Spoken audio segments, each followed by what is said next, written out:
Thank you, Ian. Somebody just commented to me we have a good attendance today. It may well be because the talk is partly about drugs. It makes you wonder how many have been into them. Anyway, let me introduce Cameron Addicott. Is a former undercover officer with HM Customs and a serious organised crime agency. He's had 20 years working as a criminal investigator, covert surveillance, operative and commander, instalment handler and undercover officer. With a wealth of experience. Ladies and gentlemen, Cameron Addicott.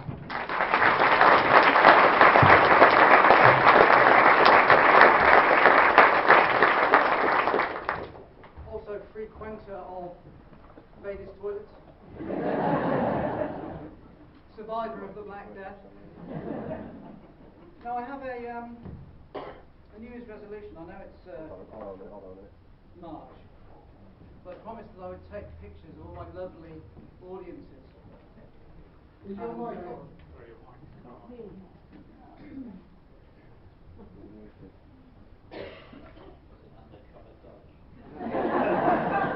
Can you actually hear me at the back? Who needs this one? Yeah. Right. 1, 2, 3, 4. There we go. Now you're all going to be bored to death. So, New Year's resolution. I've got one of these newfangled things where you scan the audience and it comes out with one picture. A bit like the old school days. So I don't want anybody from this side jumping up, running around the edge to try and get themselves on both sides of the photo. But we will see if it works. If we all say cheese in a minute. Cheese.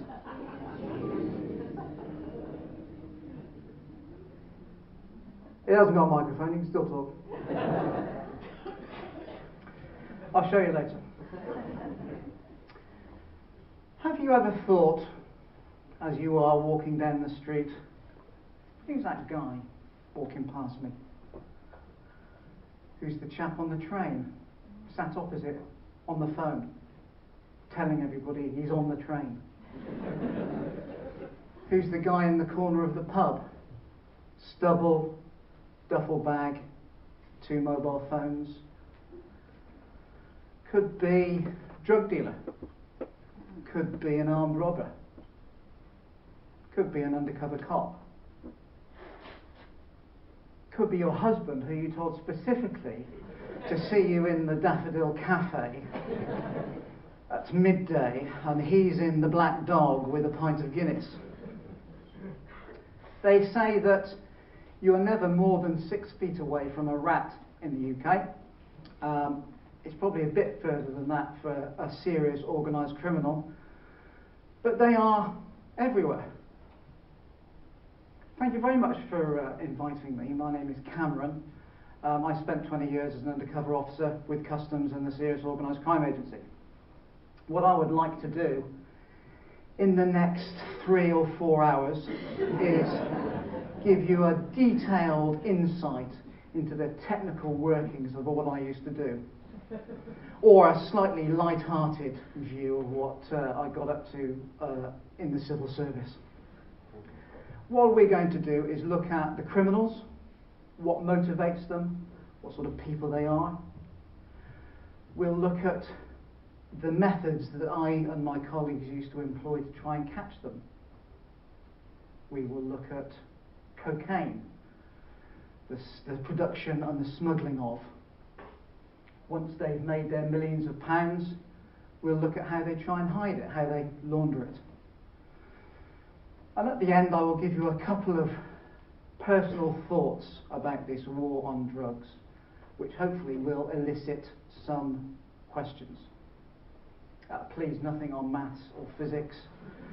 I'm much more of an arty-farty sort of guy, not maths and chemistry.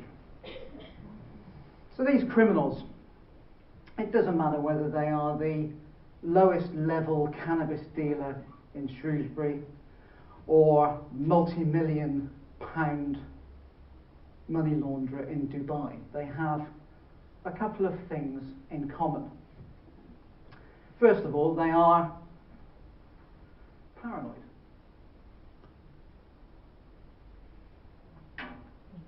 Every time they step outside their front door, whether they are going to meet a Dutch flower lorry full of heroin or whether they're going to do the big shop at Asda, they are paranoid. They think that they're being followed around. But they don't necessarily know what they're looking for. I had a situation with one of my targets. I was tapping his phone, so I listened to all his conversations on all his mobile phones and his home phone and the phone boxes that he used. And he was telling his friend, he's driving along and he's saying, I am definitely being followed.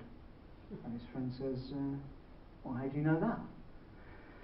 Came out of my driveway, drive down the road, get to the corner, turn right, this black Range Rover pulls in behind me and it's still there. Every time I turn left, it turns left. Every time I look in my rearview mirror, it's behind me. Where are you now? I've gone all the way through town, up the high street, turned right, I'm heading out of town. His friend said, are you sure you're being followed? Yeah, well, where are you now? I'm just turning left into the McDonald's car park. And his friend said, that's me. We were going to meet, weren't we? Oh yeah. So they're paranoid, but they don't necessarily know what to look for. It's probably easier to ask who doesn't have a mobile phone. Two very sensible people, three very sensible people. And probably your children or grandchildren are saying, Grandad, Nana, you've got to get a mobile phone. Now, I've had the same mobile phone for years. I mean, the first one I had, when I was in a VAT office, my surveyor gave me a mobile phone. It actually took two of us to get it into the car. I mean, it was attached to the car battery kind of thing. So it was mobile in that it went with me in the car, but if I tried to get out of the car, well, there's no point. But I've had the same number for years and years. Probably like most of us, if we lose our phone, not only do we lose all the contact details that we have, people can't get hold of us. So we rarely change our phones. Criminals, though, they are paranoid. They think it probably takes the authorities 2 or 3 weeks, if they find my mobile number, and I'm sure they're listening in to me, if they find my mobile number, it probably takes them 3 weeks to get everything together, do all the paperwork, and get in front of the Home Secretary and get him to sign off on the interception warrant to start listening to my phone calls. So if it takes 3 weeks, what I'll do, I'll change my mobile phone every week. They'll never keep up. They'll never be able to listen to what I'm doing.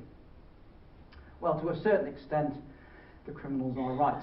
But of course, if that was true, we'd never catch any of them. And we can get these phones turned on in about 30 minutes. So if it's really important, we can start listening to these phone calls straight away. And they're paranoid, so they change their phone every week, and they probably use 3 or 4 mobile phones anyway. So it's very difficult to keep up with them. Every time they switch it on, they think that somebody like me is listening in to their conversation. So they try and encode their conversations with their baddies, their friends, their villainous compadres. So they don't say, hi Colin Jones, it's Bob Smith here. I've got that 25 kilos of cocaine we were talking about yesterday in the Black Dog. And yes, we agreed £25,000 a kilo. Well, I'll see you at the McDonald's car park tomorrow night. I'll be in the black Range Rover. Make sure you bring your white van, registration number. Of course, they don't say that because they think that if they substitute certain words for other words, then it will throw us completely off the track. So they won't say drugs, they'll say gear. They won't say, I'll see you in Amsterdam, they'll say, I'll see you in the flat place. Which could be confused for Norfolk. I mean, they could end up not meeting, but they do say we only catch the stupid ones. I had one guy on the phone saying, how many T-shirts have you got for me today? And his friend said, I've got 18 and a half T-shirts. So I'm on the end of the headphones in the rubber room in London, thinking, he's definitely not talking about T-shirts, he's talking about cocaine. They won't say, have you got my £25,000? They'll say, have you got those bits of paper? How many bits of paper? 25. Okay. I'll see you in the hot place. Not Scunthorpe, Spain. I'll see you in the faraway place. Not Edinburgh, South America. So they're paranoid. The second thing they are, common to all villains, is they are greedy. They don't want to do a day's work. They want to get as much money as possible for as little effort, as little risk, and they certainly don't want to pay taxes.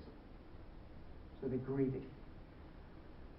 But greed is something that will get you in the end. Everybody knows that.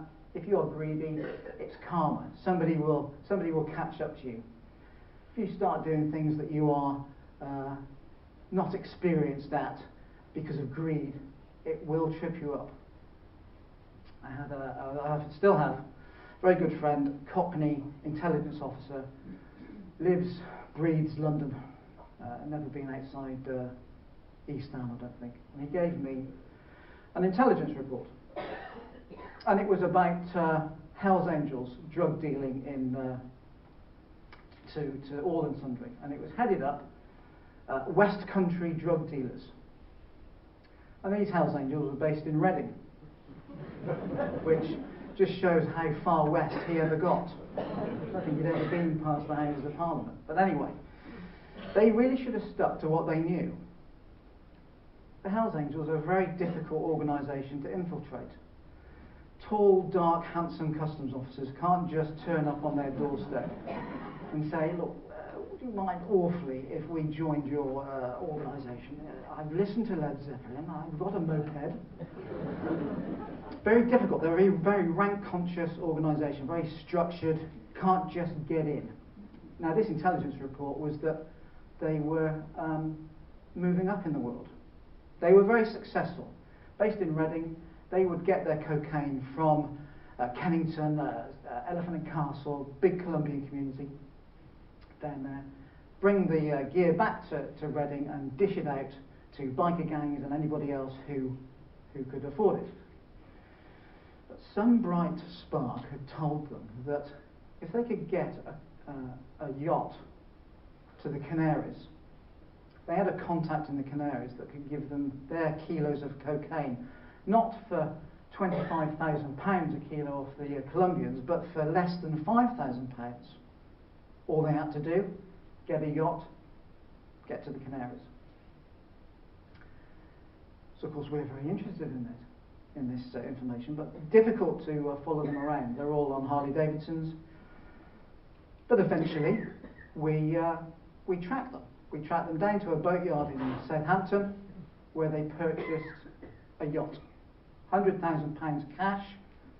Excellent. Needed a bit of doing up, but they've done it. They've done the business. They've shelled out their £100,000. They are on a mission to get this cocaine, a large amount of cocaine, from the Canaries. So we have a customs cutter just over the horizon, and they toddle off around the south coast. My surveillance team is off down the 303, taking pictures of Stonehenge and all this sort of thing, listening to the radio commentary and the general direction of the boat, and it ends up in Dartmouth. Everybody knows Dartmouth? Everybody says yes at this point, because everybody that's been to Dartmouth, beautiful inner harbour. You can tie your boat up 5 minutes from the town centre on the quay, beautiful, on the River Dart. The surveillance team come into Dartmouth and drive down the quayside to see the Hells Angels. They've moored the boat up, and they've been met by a few of their mates from Reading, Harley Davidsons, lots of handshakes and slapping each other on the back for a job well done. Got the boat, into a position where they can refit it and do it up before going across the sea. My navigator in the car with me says he's a customs cutter commander in his spare time as well. He said, well, we should come back about 1 o'clock in the morning. Wouldn't tell me why. Wry smile. So we off to the hotel. Out for the evening, glass of lemonade, salad sandwich. Charlie and I at 1 o'clock in the morning, the appointed hour, wander up the quayside doing the best impression of sober, tall, dark, handsome customs officers, to find the same Hells Angels fighting on the quayside. Punches. If they're in a comic, there'd be a big bubble, you know, kapow. They had forgotten that the tide goes out as well as in at Dartmouth, and the guide rope, or whatever you call it, I'm not a nautical man, the guide rope had pulled 3 of their Harley-Davidsons into the mud, and the yacht is now at a jaunty out, a 45-degree angle, with them all a pitched battle in the street. So they think, well, discretion being the better part of valour, we haven't managed to get it from Southampton to Dartmouth without incident. What are the chances of getting it to the Canaries? Anybody from Devon or Cornwall? Definitely. There's one lady up there. The Devon or Cornwall? Connections with both. Excellent. Well, they're all smugglers in Devon and Cornwall. If there was a lot of people from Devon and Cornwall, I'd obviously they're law-abiding to the... but, you know, the people of Devon and Cornwall have been trying to smuggle things past the authorities since the Romans were here. You know, Greek amphora of wine past the old men in skirts. Remember Poldark? I mean, Angharad Rees had a very great impression on me when I was 10. The hair and the accent and the bodice. Robin Ellis, you know, the red coats. And it was all about the locals trying to smuggle everything past the authorities. Well, the Hells Angels decided that, well, as we're in Devon and Cornwall, we'll get a dodgy yacht skipper and we'll pay him to take the boat across for us. Couldn't be easier. They spent about a month looking for dodgy yacht skipper. It took them ages. I think it probably took them about 20 minutes, but it took them a month to negotiate the price. Unfortunately, the dodgy yacht skipper they picked was an undercover customs officer. And not surprisingly, the crew that he picked were undercover customs officers. They did send one Led Zeppelin fan with them. You know, they're all in musto, wet weather gear, yellow wellies, deck shoes, jaunty hat, I mean properly kitted out. This guy, leather jacket, leather trousers, leather boots, a big chain around, you know, definitely not waterproof or water resistant. I can just imagine dinner in the galley, good looking customs officers, AC/DC fan. I mean, normally you just have an accident and fall overboard. No paperwork. He was there, honest, Your Honour. He was there 1 minute, and we looked around, and 3 days later he was gone. So, but we needed him because he had the contact in the Canaries. So they pick up the gear, no problem. Back across the Bay of Biscay, all uphill. It took them a while to get here, but they landed in B Sands. Slapton Sands, around the area where the Americans practiced for D-Day. They were most surprised, well, one of the crew was most surprised to be met by 30 heavily armed Royal Marines. And people like me with big signs on the beach, don't forget your toothbrush, it's porridge tomorrow, not champagne. And they very happily spent the next 12 to 18 years in prison. So greed will get you in the end. So what sort of methods did, apart from following West Country drug dealers, what sort of methods did my colleagues and I use to trap these guys?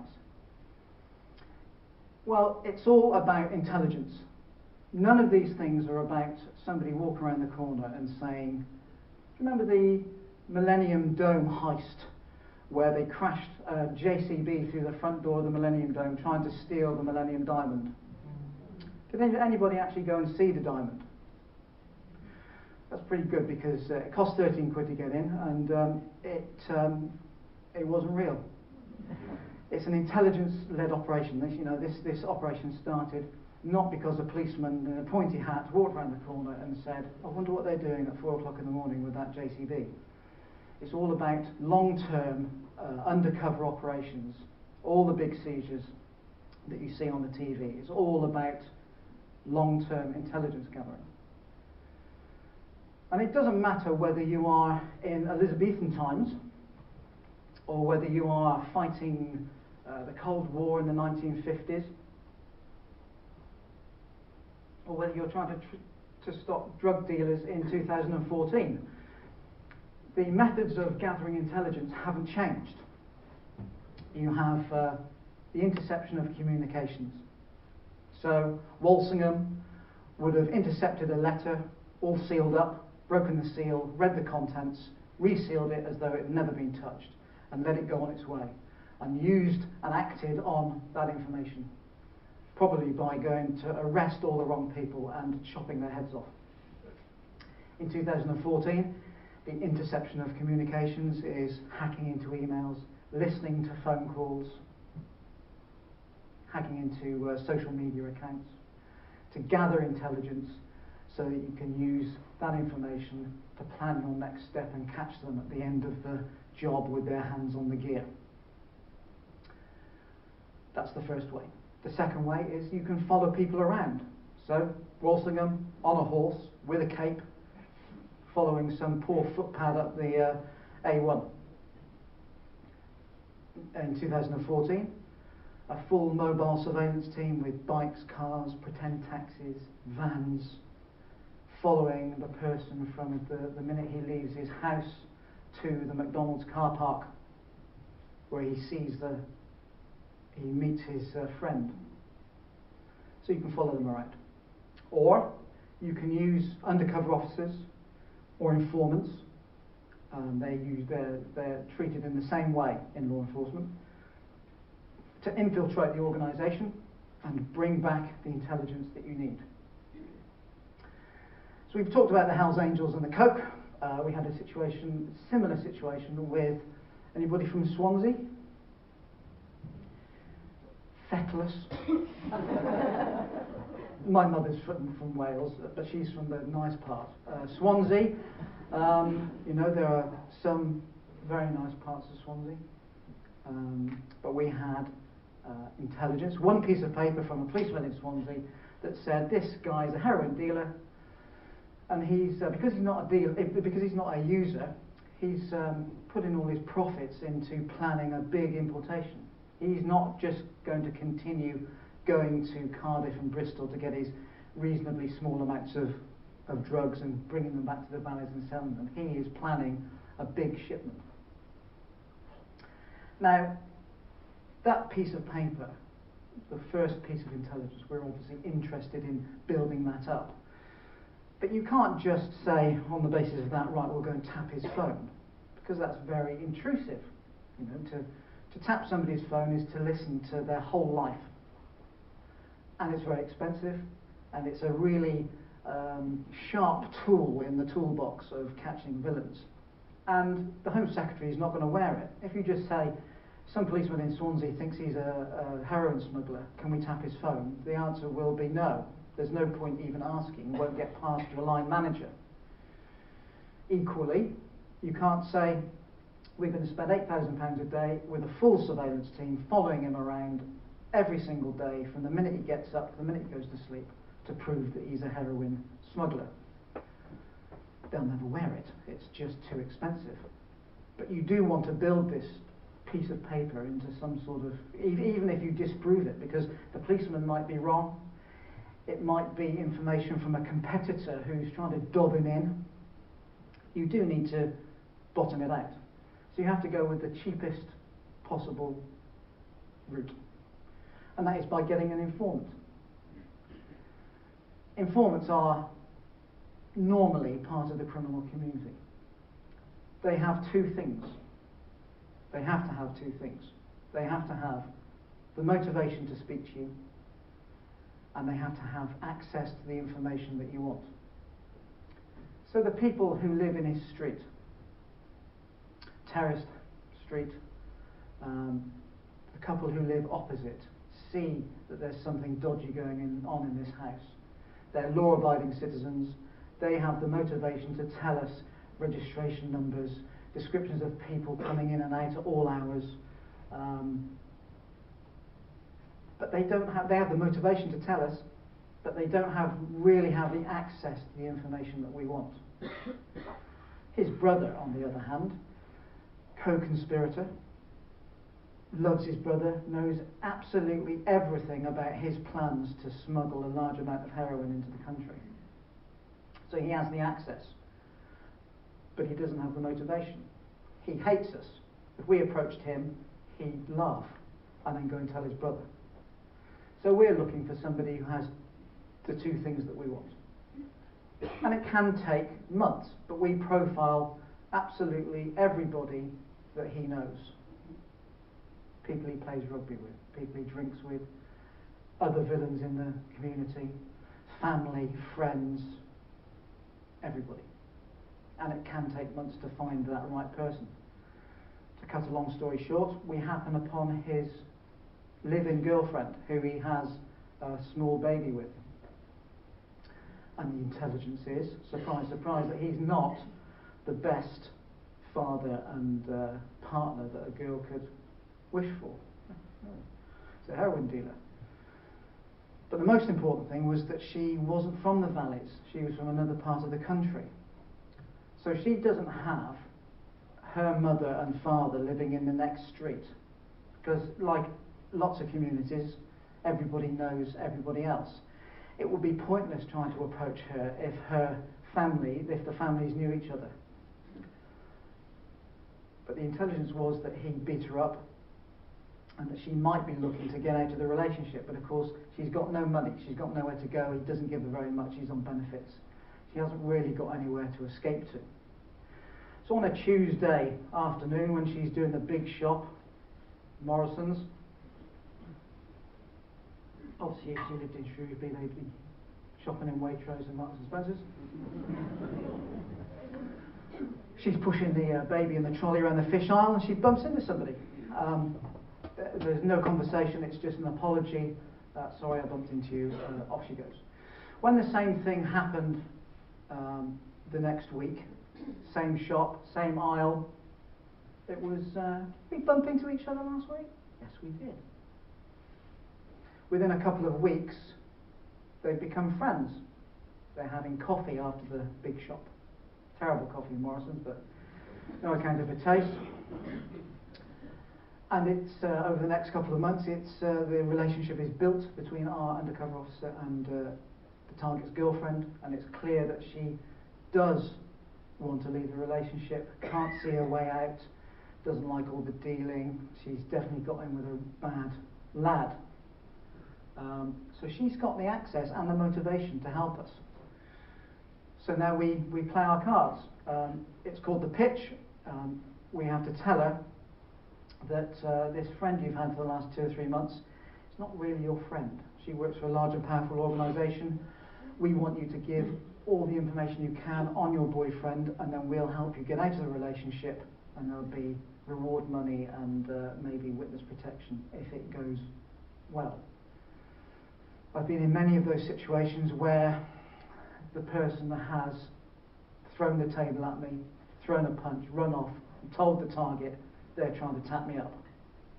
Months and months of work down the drain, you have to start again, and the target knows then that people are looking at him. But on this occasion, she said yes.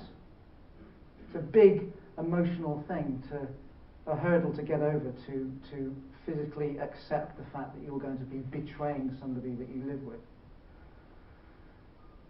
And it's only then that you realise how creaky your floorboards are.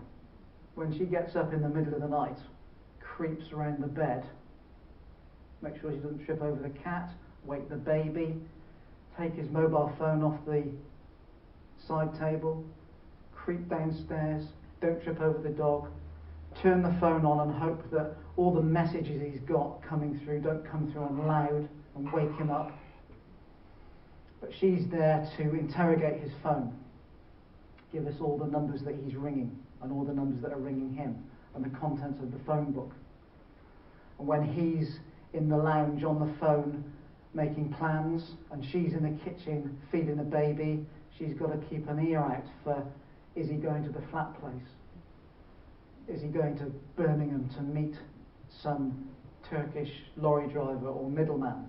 Is he going to the phone box down the road when he's got a perfectly good mobile phone? It's a bit of a clue. If you've got a mobile phone and it works, but you go to a phone box and phone a phone box in Ankara, there is a bit of a clue there. And this doesn't cost us very much money. She is basically gathering our intelligence. But it's building the picture up so that we can go in front of our line managers, our senior managers, and say, yes, he's been phoning this known phone box in Ankara, and our Turkish friends have seen a person using that phone box, and he's one of their targets. He's a middleman for the Afghani heroin. So now we're building the picture. We can say, yes, we do want to use surveillance at £8,000 a day. But of course we don't, like in the olden days where we just turn up and do days and days and days of surveillance to try and bottom out what was going on, usually in the summer, usually in Cornwall. We can now target our surveillance. So when she rings her handler and says, he's flying to the flat place tomorrow, not sure where from, but he's getting up early, we haven't had to spend a week on surveillance. We can send the guys down the evening before, lemonade, salad sandwiches, get up early, follow him to Heathrow. If he stops at a phone box at Reading Services, makes a phone call, we can wait for him to go and send somebody in and find out who he was ringing or who was ringing him. When he gets to Heathrow and checks his suitcase in, you know, when you go to Heathrow and you see the suitcase go off down the carousel, you imagine it being picked up by fairies and placed on cushions and trundled out very nicely on pink fluffy clouds to the plane and placed nicely in rows and columns. It's not really like that. Big hairy baggage handlers, as soon as it goes out of sight, throw it in the general direction of the plane, and then a big JCB scoops it up and throws it into the hold. So always use hard-sided suitcases. When he checks them in, obviously our tall, good-looking customs officers are going to break into his case, and they're very good at doing that. They don't need these TSA locks that the Americans have. They can just get into them. Don't know how they do it. It's a dark art. They're looking for hotel reservations, car hire documents, new Dutch mobile phone chips that he's going to use as soon as he gets abroad. And we can phone the Dutch and say, we've got a target, he's on the plane, he's going to be at Schiphol in 2 hours. Would you mind taking him from the airport to wherever he's going? Because we need to identify who he's meeting, where he's meeting, need photos. And of course it's the Dutch, they love the British, and they'll do that at the drop of a hat. Excellent. I also love the Spanish. But if you ring them, the guy will have flown to Barcelona, had his meeting, had 2-week holiday, flown back, been arrested, spent 3 years in prison, and then the Spanish will ring up and say, when did you want that surveillance team again?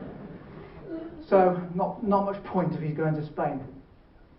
More helpfully, if they go to Spain, we just get on the plane with them and spend the summer in Barcelona. So he gets followed to Holland, and the Dutch identify him. And we've got everything now.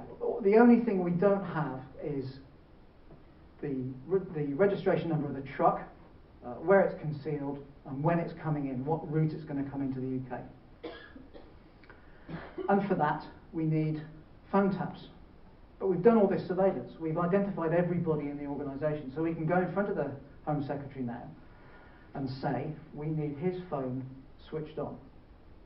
Now, the Home Secretary only signs about 1,500 warrants a year. And that's for everything. Villains, armed robbers, drug smugglers, paedophile gangs, terrorists, the whole lot. It's about 1,500. When they're using 6 or 7 or 20 phones a year, that's not very many people being targeted. But now we've got it. We've got one mobile phone. Every time he picks it up, we're going to be listening, or I spent 3 years in London doing that, but on this occasion, it was somebody else that I wasn't on that team. So they listen to every single phone call. Every time he makes a phone call to somebody involved in the conspiracy, or somebody where he starts talking about pieces of paper or flat places or I'll see you in the office. You know that the phone boxes, the villains call them offices, because when the phone boxes were invented by BT, the nice red ones, obviously not the ones that look like shower cubicles, they were called public call offices. So the villains, the old Cockney rhyming slang, wasn't exactly rhyming slang, but they used the word office, and they still do. So when they say, I'll see you in the office, he hasn't got somewhere with glass walls and a nice view of the river. It is a phone box. So now we are listening to all his phone calls. Every time he makes a dirty phone call, we tap that phone. So we start off with 1, the next day we'll have 2, the next day we'll have 4. Within a couple of months you can have 60 mobile phones. And when he uses 1 or 2 mobile phones an hour for a couple of minutes, you can see how very quickly the amount of calls that you have to listen to rack up. But we're not interested in all his other activities. For instance, we're not interested in his dealing.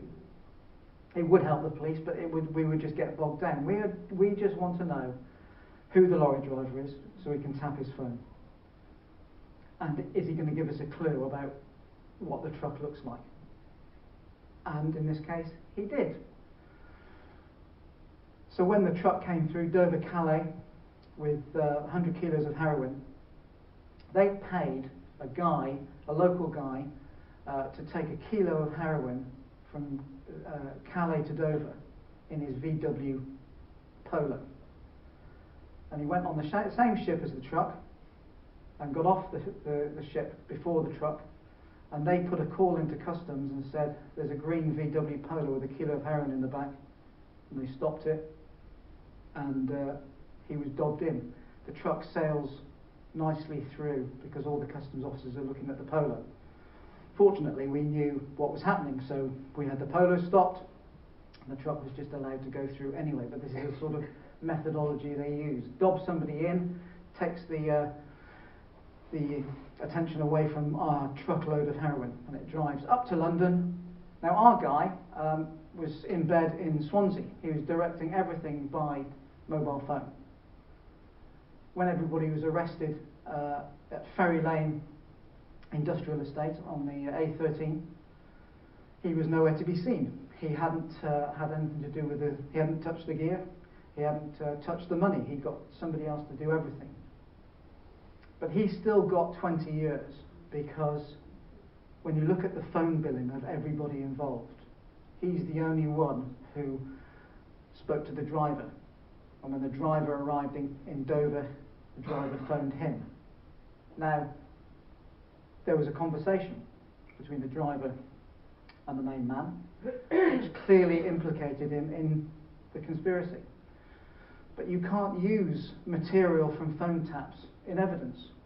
So even if he had said, yes, I'm glad you've got my 100 kilos of heroin, take it to the Ferry Lane Industrial Estate because there's a guy with 2 transit vans, one from Liverpool called Joe and one from Newcastle called Benny. Please load it up and take all the money off them and bring them back to me at 15 Acacia Avenue. Even if he'd said all that, none of it is admissible in evidence. In fact, you're not even allowed to tell the trial judge that there is a phone tap in place.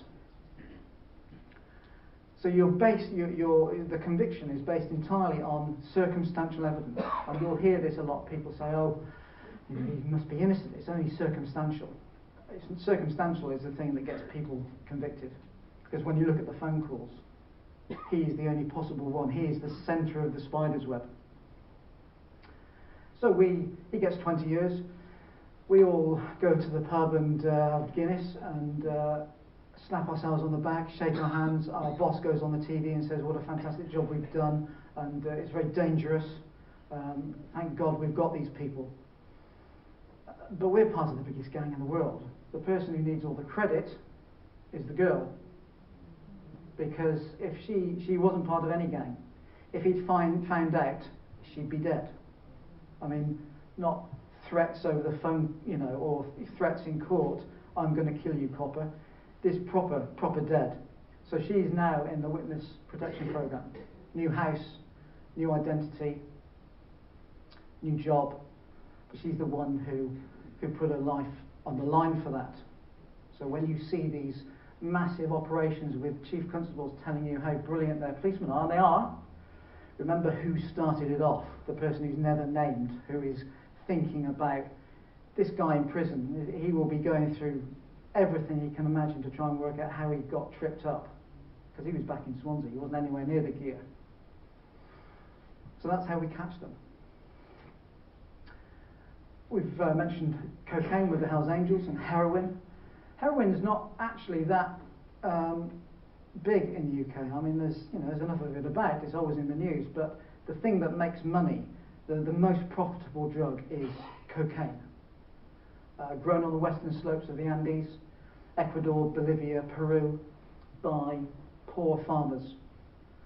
Poor farmers who are paid $8 a hectare to grow bananas, $80 a hectare to grow coffee, $800 a hectare to grow coca leaf, and the Colombian middlemen won't torture their families, rape their daughters, kidnap their children. So I don't blame the farmers at all for growing coca leaf at the end of a gun. Also, it's legal. Coca leaf is legal. They make it into tea called mate. I was going to say it's nice. It's a bit like twinning the silver tip, very expensive, and not like a proper proper mug of builder's tea.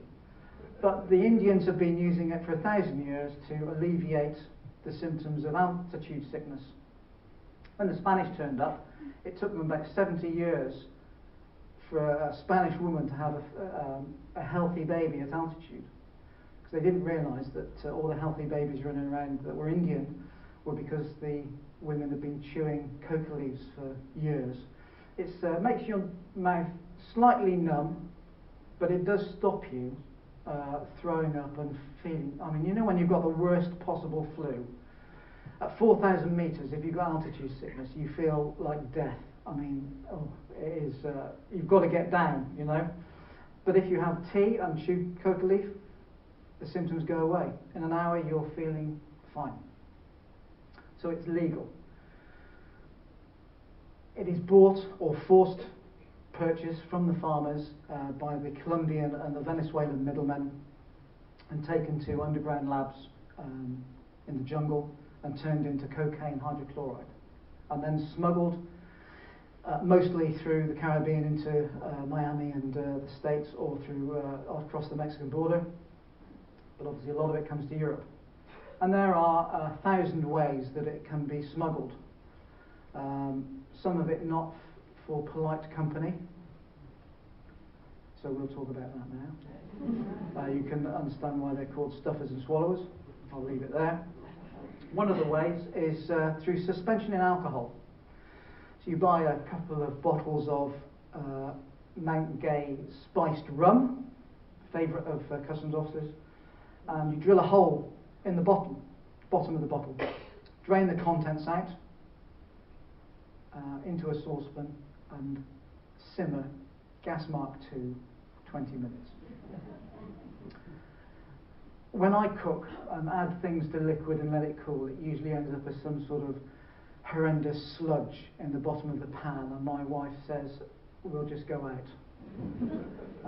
But if you add cocaine to simmering, you don't let it boil because you don't want to boil the alcohol off. Add your cocaine hydrochloride to the saucepan, mix it in. When it melts, basically, into the liquid, when it cools, because of the chemical makeup of alcohol and cocaine, it just stays suspended in the alcohol. So when you syringe it back into the bottom of the bottle, use a wax plug to seal it. Obviously, you don't want to crack the top because even the thickest customs officer will notice that it's been tampered with. So put it on the table. It looks like, so you have 2 bottles of 2 litres, will hold a kilo of coke. It looks perfect. It will pass first inspection. Obviously, the minute you turn it upside down, you can see there's something going on. But it will pass first inspection.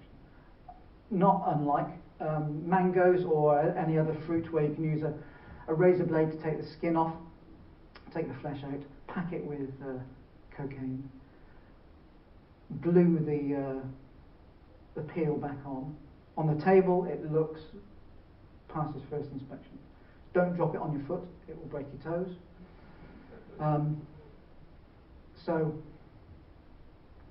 we now have this situation where a girl and her boyfriend are in Manchester, and they've been paid to go to Kingston for 2 weeks. 2-week holiday, but they knew that they had to pick up these 2 bottles of rum, and they knew that there was coke inside, but we were interested in who they were giving the coke to when they were back in the UK.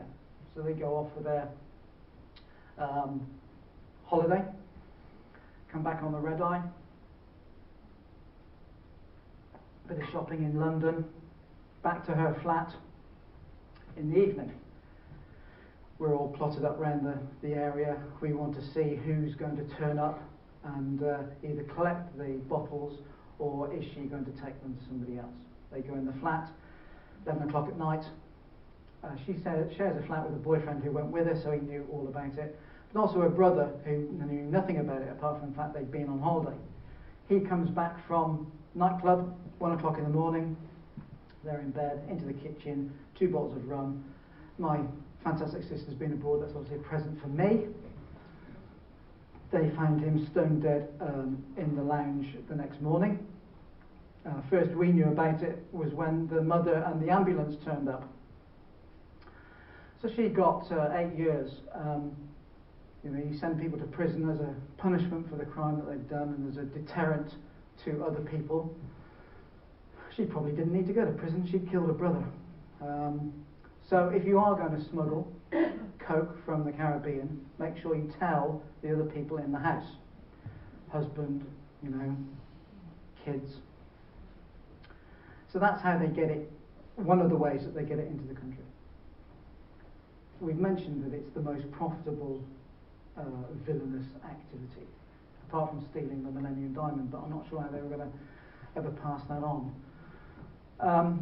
£25,000 if you buy it for a kilo off the Colombians in Elephant and Castle. £5,000 if you get to Canaries.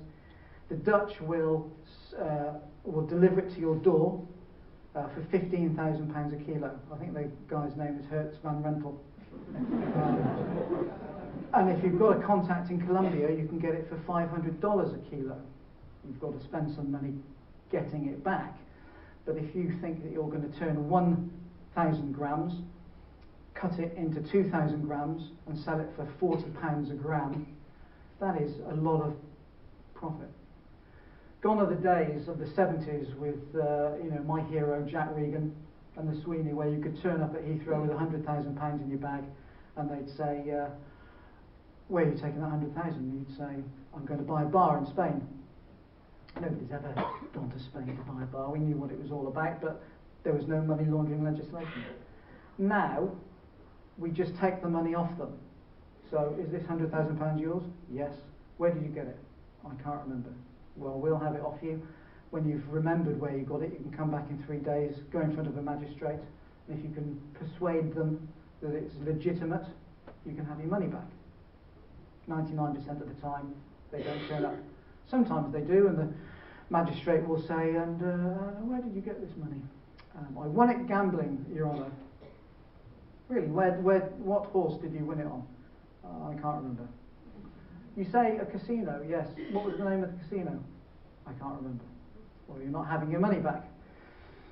So now they have to either smuggle it out the same sort of way that they smuggle the drugs in, not suspended in alcohol, but they'll give it to a lorry driver, €1 million in a holdall.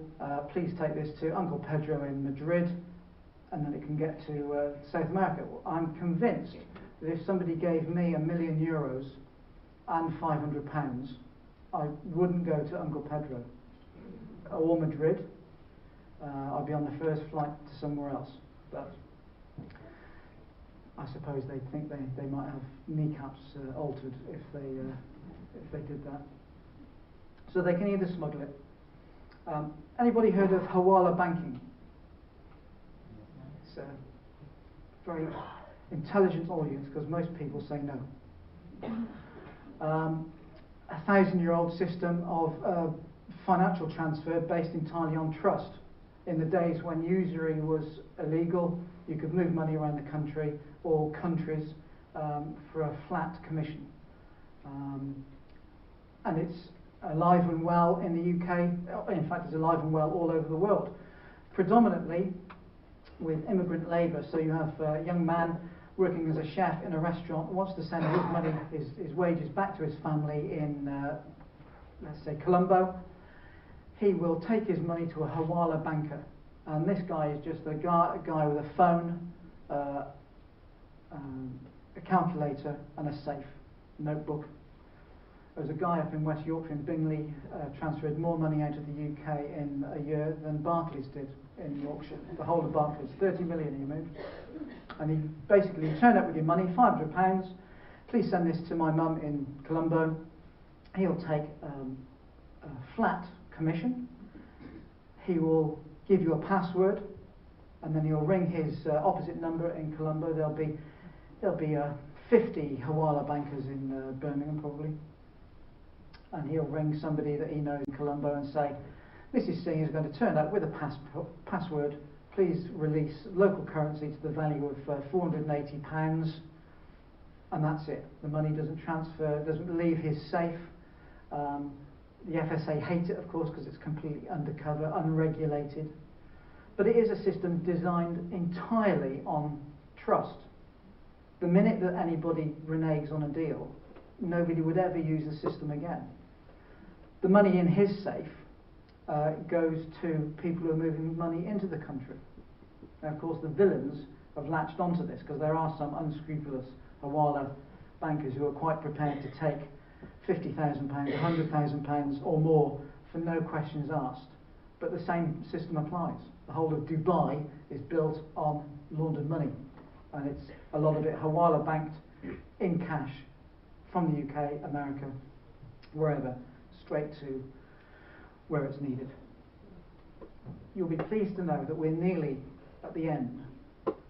I'll just say two things. How many people smoke? Nobody admits to it. Nobody ever admits to it. Who used to smoke? If I'd asked that question in 1920, everybody would have put their hand up. On the other hand, they'd have had a cigarette going. The point is that we have seen generations of people leave us because of smoking. Every generation gets a bit cleverer. And that will be the same with drugs. Using Class A drugs doesn't make you a bad person, it just makes you different to everybody else. In 50 years' time, we'll be all on, or anybody who wants to use it will be on synthetic drugs that are at least quality tested to some degree. At the moment, it's completely in the hands of the criminals in terms of the source and the supply from South America or Pakistan. In the future, every generation will get cleverer and they will gravitate towards safer drugs. The second thing I'd like to say is legalise the whole lot. 40,000 people dead in Mexico would suggest that it's not working. It's never worked. Prohibition has never worked in any form. It won't solve all the problems. It will create some new ones, but it will take a lot of it out of the serious villains' hands. The people who are making billions of pounds. I'm not talking about your dealer on the street who's making a few quid to keep himself going. The profits go to people who never pay tax, who are richer than creases. So legalise it to put their business out of commission. Thank you very much.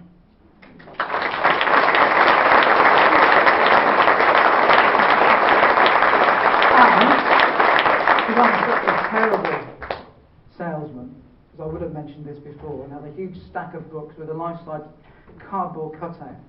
I wrote a book, very short story. I wrote a book in 2010, changed all the names to protect the innocent, published by Penguin, £5 on Amazon, but you can get it off me today for £8, and I'll say something really in the front. and it's been turned into a BBC One crime drama series. Filming started earlier this month, filming until August. It'll be out, I think, all the publicity says August, but I know it'll be January. Filmed by the guy who does Musketeers. Trevor Reeves, the main baddie. Lots of really good stage actors. Joe Joyner from EastEnders looks absolutely beautiful as my wife. So there's a big difference there, obviously. And she's really nice as well, children.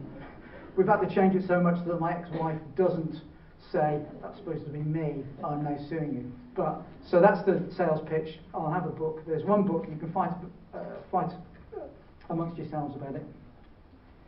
And so thank you very much. So questions, if you... questions for Cameron, please. Before he starts, I don't know why he denigrated my hometown when he started. So I come from Reading. We have no criminals in Reading. We never have. Questions? Can I just ask you then the title of your book and the title of the TV thing? Well, I'm such a terrible salesman. It is called The Interceptor. They did say they were going to change the name of the TV show, but they haven't yet, and all the publicity that's come out says Interceptor, so I'm hoping that they keep it the same, because that'll make... at the moment, I'm the biggest buyer of all my books. and Penguin charged me £4 a copy. So, you know. So, yes, it's called The Interceptor, and it's in all good bookshops. Do you intercept at all, or how's that from? So, intercept? Letters. We used to, yes. I mean, before mobile phones, letters were, working with the post office was the biggest part of the Interceptor's job. But then, of course, mobile phones, email came on the scene, and if I was a villain now, I'd send everything by post, because nobody looks at letters. In fact, there was a very famous politician, I think it might have been Henry Kissinger, said, if I want to send another person in another country a communication, if I send an email, I know it's going to be intercepted. So he always wrote letters. All the articles that are written now are telling us that drug taking in the UK is totally spiral out of control. Do you ever see a time when we've cleaned up the act, so to speak, that drug taking is going to be, not acceptable? I think that the biggest problem with drug taking in this country is alcohol. I know it sounds kind of trite, but the NHS is on its knees because of people getting ill and fighting through alcohol, and the use of drugs is it does have effects on people. But how many people here have been directly affected by somebody on drugs, either because they've been burgled or because they've had some sort of confrontation? I suspect it's quite a low number, but I bet a lot more people have been in a room with somebody who's kicked off because they're drunk and caused the police more trouble, the NHS more trouble.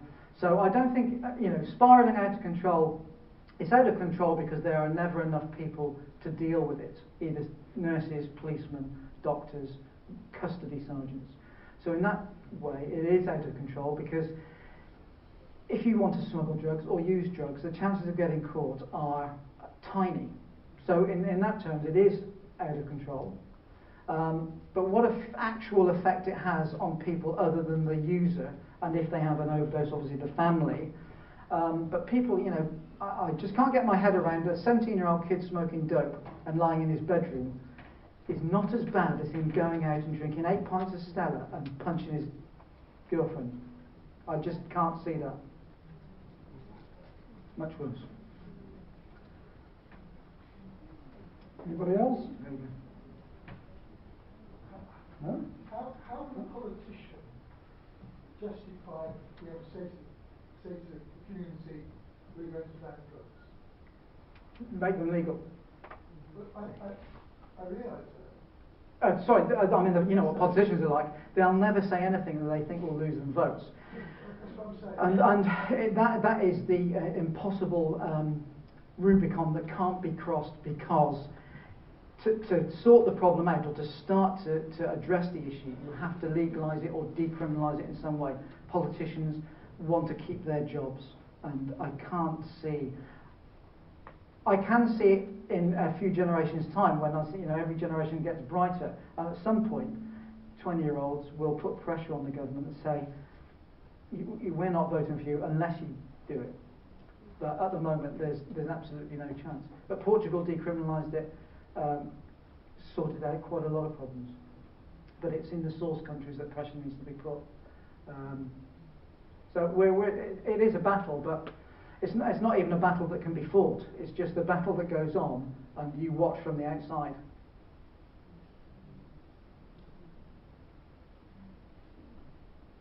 No? I'd like to call on Terry Pearson to give the vote of thanks. Well, Cameron, you've given us a fascinating insight into your work and whetted our appetite for the TV series. On behalf of everyone here, may I thank you for an interesting and informative talk.